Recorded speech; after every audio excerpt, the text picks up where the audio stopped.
Okay, moving along because there's a lot to learn between the Kippur and anyway. Shachris, morning of Rosh Hashanah, is obviously a longer davening. There's Avinu Malkeinu. You have Kriyas HaTorah, 5 aliyahs plus Maftir. Okay, let's get to the main thing of what's called Tkiyah Shofar. The biblical mitzvah on Rosh Hashanah is to blow shofar. Now, everybody knows that when you blow shofar, you have the Tkiyah and the Shvarim and the Teruah and the Tkiyah. And we do it 3 times, and then 3 times this and 3 times that. So what's the reason why we do it in such a way? So the Gemara says like this. The Torah says about blowing shofar in Rosh Hashanah, the Torah says 3 times the word Teruah. Teruah means a blowing. So therefore they learn that you need to blow 3 times Teruah. Then we learn out from Yovel, blowing shofar of Yovel, that each Teruah needs what we call Tkiyah before and after. So the biblical mitzvah of Rosh Hashanah is Tkiyah, Teruah, 3 times. The problem is, Chazal tell us, that we don't know what the definition of the word Teruah means. It can mean one of 3 things. Either, as Gemara uses the expression, somebody, a sick person moaning and groaning. It could be a baby crying, or it could be both together. Okay? Now, so we have like this. Teruah maybe is what we moaning. What's a moaning? That's what people kvetch, you know. So that's what we call shvarim. 2. Then you have somebody crying, you know, that's the Teruah. So therefore, because Teruah is one of 3 possibilities, either moaning or groaning separately, or both together. So therefore the question is, why can't we just blow Tkiyah, Shvarim, Teruah, Tkiyah 3 times? Why do we need to blow Tkiyah, Shvarim, Tkiyah 3 times and Tkiyah, Teruah, 3 times? Shvarim, Teruah covers it all. Because the Gemara learns out that between the Tkiyah, the first Tkiyah, and the Teruah, there's not allowed to be any separation. Between the Teruah and the last Tkiyah, there cannot be any separation. So it has to be Tkiyah, Teruah, with nothing in between. So now, like this. If the real Shvarim is what we call Shvarim, the real Teruah is what we call Shvarim, then the Teruah, which comes after the Shvarim, is a separation between the Teruah and the last Tkiyah. And if the real one is what we call Teruah, then the Shvarim is a separation between the first Tkiyah and the Teruah. So therefore we have that problem. Because there might be a hefsek, a separation between the real Teruah. So if we just blow Tkiyah, Shvarim, Teruah, 3 times, maybe the real Teruah is what we call Teruah, then Shvarim would be a separation. Maybe it's what we call Shvarim, then the second Teruah would be a separation. So therefore, to fulfill all the obligations, because it's a biblical mitzvah, we blow Tkiyah, Shvarim, Teruah, 3 times, Tkiyah, Shvarim, 3 times, Tkiyah, Teruah, 3 times. Then we cover all the bases. But wouldn't it make sense to change the order then, and to do the Shvarim, Teruah together? Because you know that one is definitely, you're adding something. We do Shvarim, Teruah, together. Yeah, but wouldn't it make sense to have that one be the last set that you're doing then? Because you know for sure that first one isn't the right one. You don't know which one.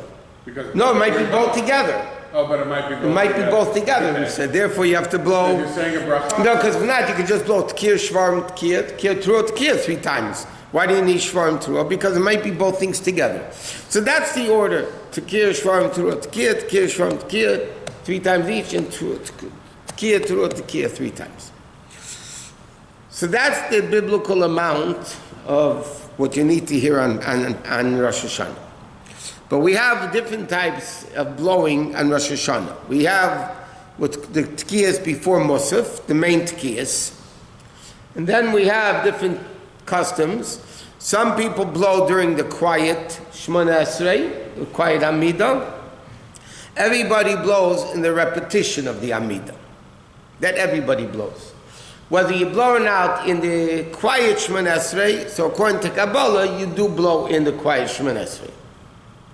So you blow after each one of the brachas, Tashrat, Tashat, Tarat, Tkir Shvam Turot, Tkir Shvam Tkir, the 10 sound like we blow in Elul. That's between each one of the 3 brachas. Okay? And then again in the repetition. The repetition, everybody blows. Okay, everybody blows in the repetition, the 10 sounds times 3. And then, in the middle of the Kaddish, at the end of Kaddish Teskabel, right before, after the repetition, before Ein Kolokeinu, so in the middle of the Kaddish, we blow another 10. So according to Kabbalah, which is why you blow 100 sounds of the shofar, it's also mentioned in halacha, by the way, but they do it a different seder. So you have 30 before Musaf, 30 during the quiet, 30 during the repetition, and 10 at the end. That corresponds with the 100 sounds of the shofar. Kabbalistically, you're supposed to blow 100 sounds because it corresponds with the 10 spheres, each one composed of 10. Altogether is 100. Another interesting point that we mentioned many times, it says in Kabbalah, Chassidus especially, that Rosh Hashanah Yom Kippur is the first half of Tishrei, and Sukkot and Shmini Atzeres is the second half of Tishrei. Now Rosh Hashanah Yom Kippur, or let's put it this way, Sukkot and Shmini Atzeres Simchat Torah accomplish what Rosh Hashanah Yom Kippur do. Except Rosh Hashanah Yom Kippur is with seriousness, Sukkot is Man Simchaseinu, and Simchat Torah for sure is Man Simchaseinu. So you accomplish the exact same thing. Okay, you accomplish the exact same thing. Still Rosh Hashanah Yom Kippur, Aseret Yemei Tshuva is serious, and then you come to the level of Simcha. Where do you see the connection between Rosh Hashanah and Sukkot? It's an interesting thing. The main part of the Sukkah is the Schach. That's the main part of the Sukkah. Schach is spelled Samach Chof Chof. 60, 20, 20. Which equals 100. Not only that, when the 100 sounds of the shofar, if you count them all up, in the 100 you have 60 tkiyas, 20 shvarim, and 20 truah. So the word schach corresponds with the 100 sounds of the shofar on Rosh Hashanah, because Rosh Hashanah and Sukkot are interconnected with all the just a different way of accomplishing the same things, through seriousness or through simcha. You're supposed to have something before you blow the shofar? In the morning, a tea or... Okay, some people, it says in halacha, healthy people shouldn't eat. No, but they could drink. Some people say not to drink. In our circles, the custom is we do drink. You do drink? Yeah. Whether you eat or not depends how healthy you are. You know what I mean? If the person needs to eat, if else they won't daven, they can eat.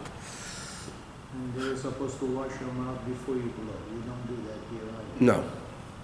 Some people, many of the Hasidic shuls, not in Chabad, many of the Hasidic shuls, before shofar blowing, there's a break. The guy that blows shofar goes to the mikveh again. He goes in the morning. Before, there's a lot in Borough Park, Williamsburg, there's all the Chassidish, the guys with the long stuff. Anyway, so they actually, there's a break, and the Baal Tekeya goes to the mikveh right before shofar blowing. Isn't Baal Tekeya was supposed to get aliyah? We don't do that either. Baal Tekeya is supposed to get an aliyah, except in halacha it says if you sell aliyahs, then it's sold. Nobody has any rights. That's what it says in halacha.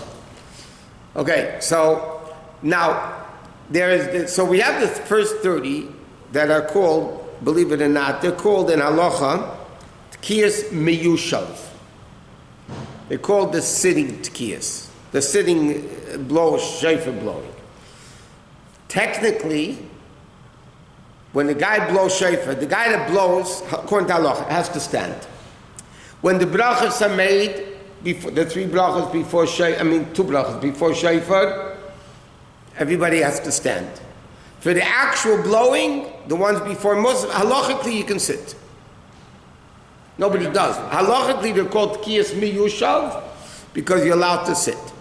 The tkiyas in the quiet Shemona Esrei and in the repetition, they're called tkiyas mu'umad because you have to stand.